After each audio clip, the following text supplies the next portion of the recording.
Okay, welcome back everyone to the deep dive. Great to be here. So today we're tackling something that, well, it seems to be everywhere, protein powder. hmm We're working from source material. You, the listener, actually shared excerpts from an article called Is Protein Powder Good for You? Yeah, and it's one of those topics, isn't it? Seems straightforward, but this article suggests there's quite a bit underneath. Right. So our mission today is really to unpack the key points from these pages, look at the science bits, the practical stuff. And help you figure out if, protein powder actually makes sense for your life, your goals. Exactly, because you see it all over. Yeah. Gym goers, athletes, sure, but also just like busy professionals, people trying to eat better, maybe. Definitely popular. Mm. But the big question the article digs into is this. Is it actually beneficial? Like, really?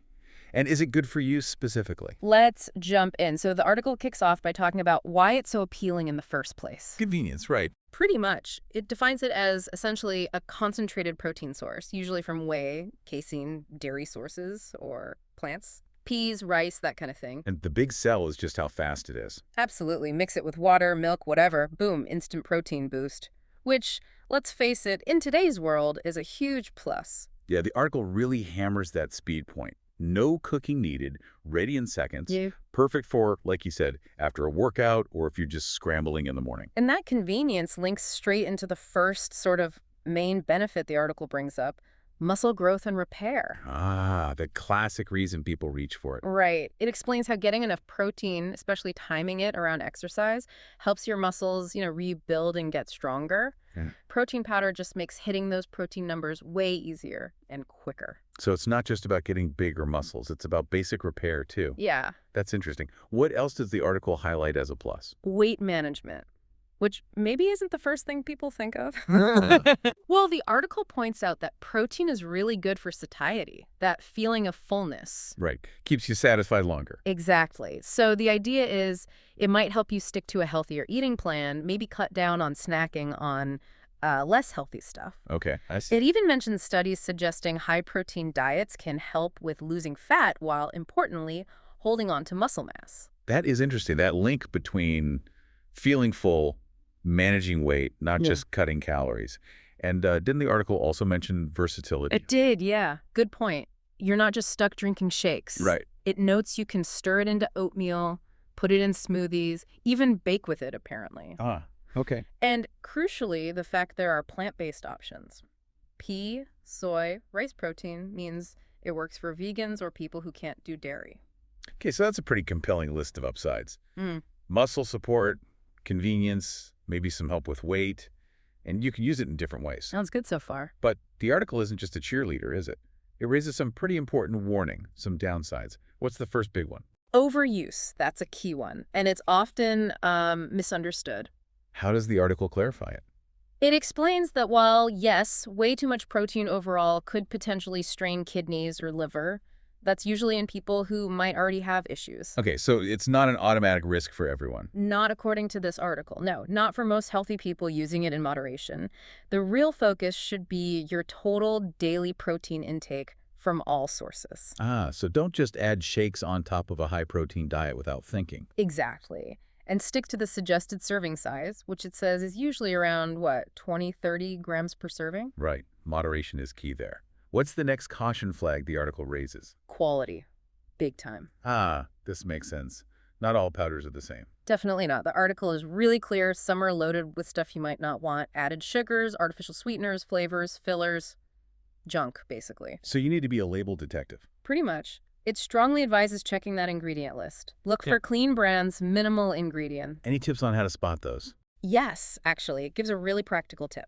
Look for powders that are third-party tested, Meaning? meaning an independent company has checked that what's on the label is actually in the tub and that it's free from contaminants. It gives you a bit more confidence. That's genuinely helpful. Does it recommend specific types? It mentions types like whey isolate or pea protein as potentially good foundations, but always with the condition that they're clean, no added junk. Okay, quality is crucial. Got it.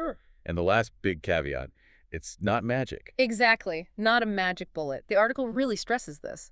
It's a supplement. It doesn't replace real food. Absolutely not. It can't give you the full package, the fiber, vitamins, minerals that you get from whole foods like eggs, fish, beans, lentils, chicken, real food. So it's a tool, maybe, but not the whole toolbox. Well put. It's there to support a healthy diet, not be the diet. Okay, so bringing all this together, the pros, the cons, Mhm. how does the article suggest someone figure out if it's actually right for them? Well, its final take is pretty balanced, actually. It basically says, it depends. Yeah. Helpful.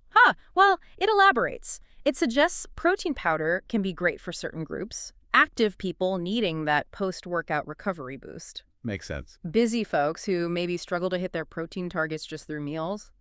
Or anyone, really, who's consciously tracking their macros and needs to up their protein.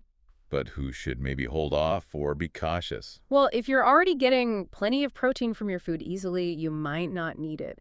And definitely, if you have any pre-existing health stuff, especially kidney problems, you need to be careful. And the standard advice applies. Yep. If you're unsure, talk to your doctor or, even better, a registered dietitian. They can look at the whole picture, your diet, your health. So the big takeaways from the article seem to be Mm-hmm. use it moderately, if you use it at all, and choose high quality. That's the essence of it. Moderation and quality. So really, the article seems to position it less as a must-have and more as a potential helper, a tool. I think that's a fair summary, yeah. If you pick a good quality one, use it smartly, and see it as adding to a balanced whole foods diet, not replacing it, Yeah. then it could offer those benefits we talked about. It's about fitting it in intelligently. Exactly. Smart integration. So just to quickly recap the core tension here from the article, Mm-hmm. you've got the clear benefits: muscle support, convenience, maybe some weight management help. That's why it's popular. Mm-hmm. But that comes with real caveats. Don't overdo it. Be super careful about quality and ingredients. And never forget, it's a supplement to real food, not a replacement. Absolutely. It's a support act, not the main event. So thinking about how the article wraps up, emphasizing smart choices. Here's a thought maybe for you listening. How might starting small, maybe just a single scoop a day, Huh. of a really carefully chosen clean powder, how might that realistically fit into your current routine and your health goals? Yeah, something to consider. Does that small, deliberate addition align with where you want to go, keeping quality and moderation front and center? Food for thought, or perhaps powder for thought, as you navigate the supplement aisle.